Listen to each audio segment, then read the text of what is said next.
PanicPix. My entire life I've lived in haunted houses. When I was 6, we moved into this nice 6-bedroom house built in the 1900s in the suburbs. When we first moved in, we didn't make a lot of effort to clean out the 2 crawl spaces. We basically just moved more stuff in with it, really. My mum remembers lots of old dolls being in there, though. I wonder if there's an attachment to something left behind because I never found much information about anyone who lived there. Anyway, it was me, my aunt, my mum, my dad, my grandpa, and my cousins living there. Through the kitchen was my grandfather's room. Through his room was the stairs to the attic, which was enclosed in an L shape. The attic had been converted into 3 bedrooms by this stage. The room at the top of the stairs, that was my room with the tiny door to the first crawl space. To the left was my aunt's room, which had another crawl space. To the right was my parents' room. And sleeping in that middle room was honestly hell on earth. It was really scary, and most of my friends wouldn't stay over because of the things that happened in my room. I thought that I was just having nightmares or something because I'd always see a shadow figure beside my bed. But that turned out to not be the case. So once I was playing school with my cat in my room, and it was getting hot, so the attic was very warm. I went into my aunt's closet with the cat because I was pretending that he was in detention. The door had no lock, but for some reason it just got jammed and I couldn't get it open no matter how hard I tried.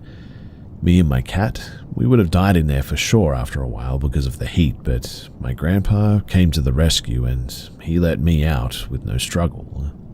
The rest of the house was bad too. I've been in plenty of haunted houses, but this house gave you a sense of, I don't know, like dread. It felt very menacing and evil. A lot of bad things were happening in my family at that house too.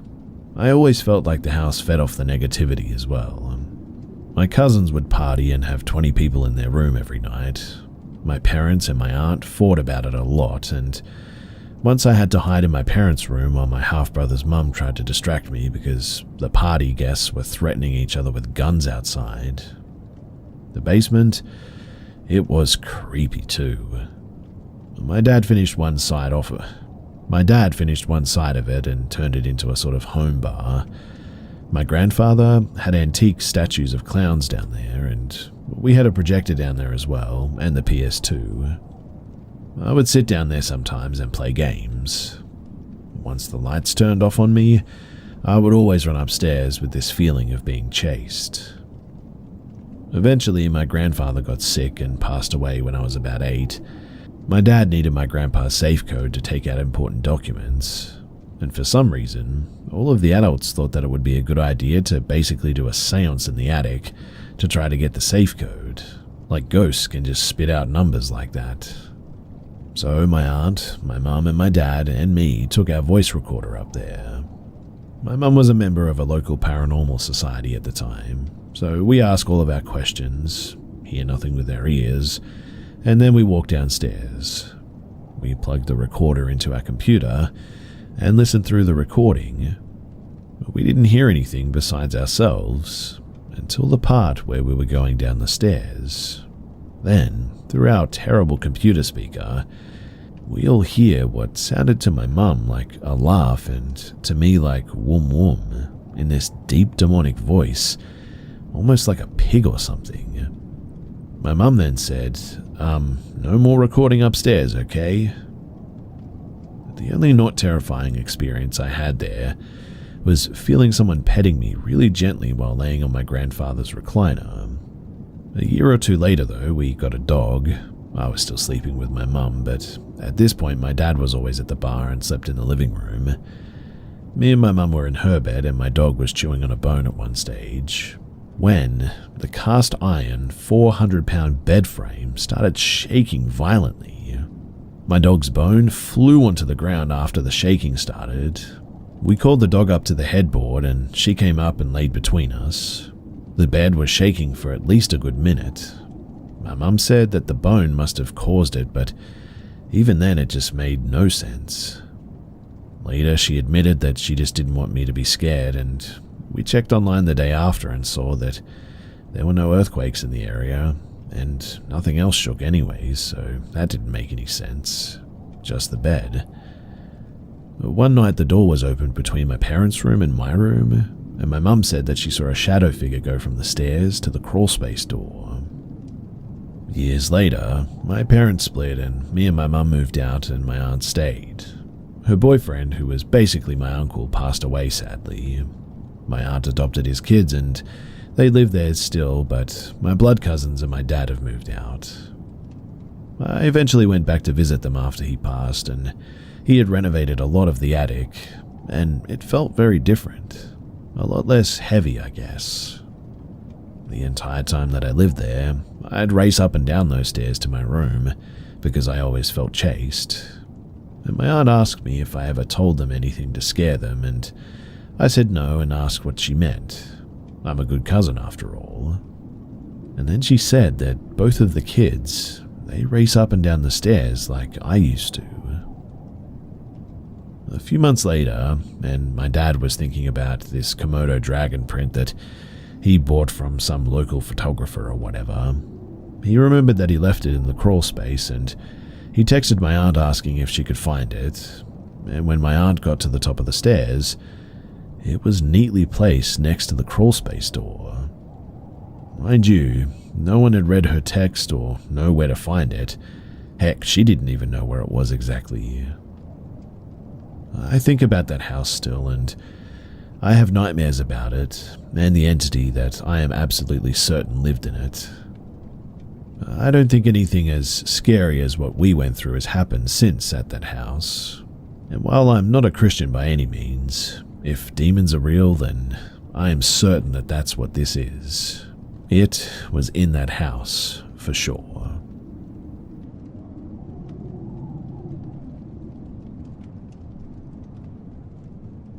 This was in middle school. My teacher was absent one day, and this gym coach was substituting for him that day. I've seen him around the school before, and he has substituted for us a few times.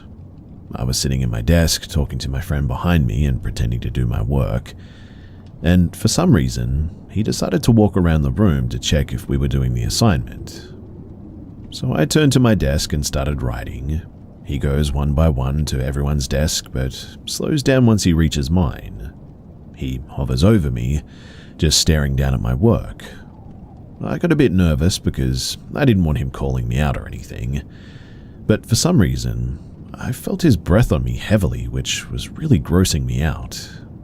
He was a frail, old-looking guy, so honestly, I didn't think too much of it. He walked really slow and seemed harmless, but was sort of very passive-aggressive when he spoke to us. I'd always get this weird, sort of creepy vibe from him, but always thought that it was just me. Anyway, a few months go by, and the rumor of him being fired circled around the school. I was curious, so I'd ask around to know what the tea was. And apparently the same teacher that would sub for my class was actually fired. He was caught trying to touch the girls during practice and throughout gym periods. He even touched a girl, which was soon reported by the student. And he even got caught hiding in the crack of the door trying to watch the girls change in the locker room. He would just sit there and try to watch them, apparently. He finally got caught while doing so, and he was soon fired and kicked out of the school. The news, it made it everywhere. Even on the news, it honestly spread like wildfire. Thinking back on it now, it gives me chills to think that he would watch girls change like that. And thank goodness that he got caught. I guess you just never know people's intentions after all.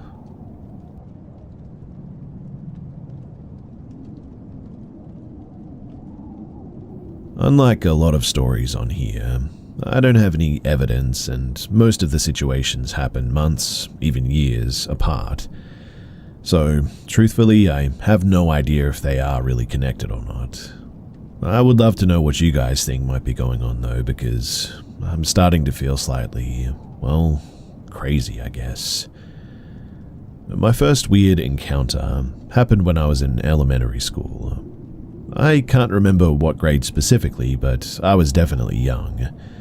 My older brother, Jay, and I invited our neighbors Mike and Pay over for a Friday sleepover. My parents ended up hitting the hay early that night, around 9 p.m., so the four of us decided to take advantage of the mainly unoccupied house and play an old game of hide-and-seek in the dark. For reference, I used to live in a one-story house that was built in the 70s, so the windows were really low and easy to look through if you tried to. My window in my bedroom, it was positioned on the side of the house, diagonal from a pesky streetlight that always seemed to perfectly shine into my window every single night. I didn't own curtains, but I did have blinds on my window, and I always kept them shut to try and help block out some of the light. Anyway, it was Mike's turn to count. My brother Jay, Pay, and I, we all decided to hide. I ended up shoving myself into my crowded and messy closet, which had one of those big folding doors. Because of the fact that my closet had 1,000,001 things in it, I didn't fit very well too. The door wasn't able to fully shut. At the time, I really didn't mind though, because it gave me a little bit of a slit between the door that I could peek through. 1 minute turned into 5 when everyone eventually got found, aside from me. Mike was starting to grow impatient, so he asked Jay and Pay to help him find me. That's when Pay, like the genius she is, ended up flinging my closet door open with an accomplished grin on her face. I don't remember much, other than me complaining that she was cheating, before my eyes drifted past her head and toward my bedroom window behind her. I remember my blood ran cold, because the silhouette of a man with a hand literally cupped to the window, as if he was trying to peek in, was enough to scare the ever-loving out of me. I screamed a blood-curdling scream, which only caused Pay to turn on her heels to try and see what had me so frightened. It took all but 3 mere seconds before her screams joined mine, and we both gripped onto each other and full-on sprinted into the living room. I nearly stumbled into my older brother's hands while my parents raced out of the bedroom. I ended up explaining to them through choked tears that there was a man outside of my window. My older brother and stepdad grabbed a flashlight and a knife and checked every perimeter outside. They even went as far as checking our surrounding neighbors' backyards and down the street too. But there was nothing. Nobody. Literally, the street was dead quiet. And, just as a side note, I remember very clearly that it was pouring down rain that night, so it would be incredibly hard for anyone to escape quickly without leaving sunken footsteps in the mud, and without the sound of heavy shoes slapping against wet earth. But fast forward many, many years, and at this point, I'm 19 years old and I end up moving in with my girlfriend and her family.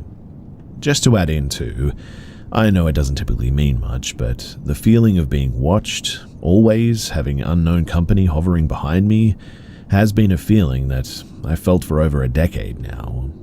Sometimes I feel like it's just in my head and, I don't know, I'm just sort of psyching myself out. But other times, the feeling just feels so real. Like, I just cannot shake it. Like my body is trying to alert me that I'm not alone. And the more I ignore my body and its warnings, the louder it screams. Anyway, I'm 19 now, like I said, living with my girlfriend and her family. One night I decided that I absolutely needed a midnight snack. My girlfriend had already been knocked out of sleep along with her younger brother and her parents, so I went downstairs, clutching onto the collar of her American bulldog, because, just like so many times before, I felt the unease of not being alone. For reference, to get to the kitchen, you have to come eye to eye with their sliding glass door that leads to their backyard. And let me be clear too that I am 100% certain that that night the door was shut and locked. 10,000% certain of it, in fact. I ended up making myself a PB&J when a shiver literally racks through me. I ignore it, of course, and finish making my sandwich and clean up the mess that I made before turning around to head back upstairs. I end up turning just to stare at a half-open sliding glass door. Obviously, I immediately jumped into, oh my goodness, there's a human in the house right now. so I ran over to the door and shut it, and locked it before checking out the entire downstairs. But in the end, there wasn't a single soul other than me and the dog. I literally cannot explain how that happened. Even to this day, it fills me with a sense of just unease. When I woke up the next morning too, I asked my girlfriend's parents if they could have forgotten to lock the door. They stared at me with confused looks before reassuring me that they always double-check that all the doors are locked every single night. Now, this next situation happened maybe a few months later. My girlfriend and I decided to take a weekend trip back down to my hometown to visit some friends and family. Basically, we joined my one friend at a bonfire that was being hosted at her grandmother's house. To quickly explain it too, her grandmother lived on a pretty big plot of land in the middle of nowhere, where the only thing that's surrounding her are back roads, a cornfield, and a thick bundle of trees lining her backyard. Now, my girlfriend wanted to be silly and decided to leave the bonfire and sprinted a little over 150 feet to lay on her back a few feet from the lining of the trees. My friend and I ended up just sort of staring at her, waiting for her to pull one of her stupid jokes, when we hear an utterly bone-chilling scream erupting from the forest. I have never seen my girlfriend get up and run so quickly. When she got back to us, she was shaking like a leaf with eyes wider than the moon itself. I've been with my girlfriend for 4 years and I've never known her to be a liar, and she swore on specific things that she loved that there was something that screamed at me just a few feet away in the trees. She said, though, that she didn't see anyone or hear anything else. It was just dead silent when all of a sudden the scream ripped through the air, and it sounded so terrifying that it even unnerved my friend's parents and grandma. This third situation happened not long ago. My girlfriend ended up having to work a 24-hour at the fire station, so it was just me, the little brother, and the parents at home. Just like the last time, my grumbling stomach kept me from being able to fall asleep that night. So with a sigh of defeat, I got up and went downstairs to grab some food. When I came back up, I was fiddling with trying to lock the puppy gate at the top of the stairs when I heard, in a deep gravelly whisper, someone whispering my name, sort of all drawn out. I nearly jumped out of my skin when I heard it, and quickly set my plate of food on the ground so that I could pull my phone's flashlight up and shine it toward the other end of the hallway. And again, surprise, surprise, there was nothing and nobody. I was completely alone in a dead silent hallway, so there was zero chance of me mistaking the noise to be a TV or something, as there were no TVs or no noise whatsoever there. I did end up peeking my head into her parents' room and her little brother's room. They were all sound asleep, drool and all. I ended up texting my girlfriend about it that night because I just was completely freaked out. When I woke up the next morning, I read that she texted me freaking out at 6 a.m. because she was changing in the girls' bathroom at the fire station when she heard a whisper, and she explained that it sounded exactly like how mine did, and said hi to her all drawn out like. Honestly too, I cannot even explain what that means or what it could be, but it's safe to say that I'm never going to get midnight snacks alone ever again. Now, this final thing happened just a week ago. I didn't experience it myself, but my girlfriend did. So we were downstairs in the middle of the day talking to her mum. The hallway has the bathroom and the front door is connected to the kitchen, so if you stand in the middle of the kitchen, you can see perfectly down in. My girlfriend randomly lurched forward into the hallway and smacked the wall right next to the bathroom door. I turned around and gave her a sort of confused look because, well, there was nobody there. I watched as she peeked her head into the bathroom, looking like she was expecting someone to be there, when she quickly ducked back out and hurried back toward me. She explained that she turned around and saw the quick motion of a white sleeve or arm moving into the bathroom, as if her little brother quickly ducked into the bathroom to try and hide and scare her, and she ended up catching his sleeve in the action. Yet, her little brother was at school that day, and her father was in the living room with us. In other words, there was absolutely nobody else in the house other than us four, and everybody was accounted for. Like I said, I have no idea if these are all linked in some way, if there's something that's been following me since I was a child. I'm really not sure. I've never seen any figures myself, just have heard very unexplainable things that are definitely real. But I don't know. What do you guys think?